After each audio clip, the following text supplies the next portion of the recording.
In this video, I'll show you how to add call to action buttons to your Zeely ads so you can drive more clicks, leads, or sales from your mobile store.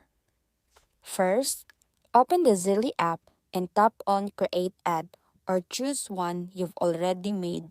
You'll see options for your image, headline, and right under that, a section labeled Call to Action. Scroll through the available CTA buttons depending on your goal. You can choose from options like Shop Now, Book Now, Contact Us, or Learn More. This is what user will tap when they see your ad.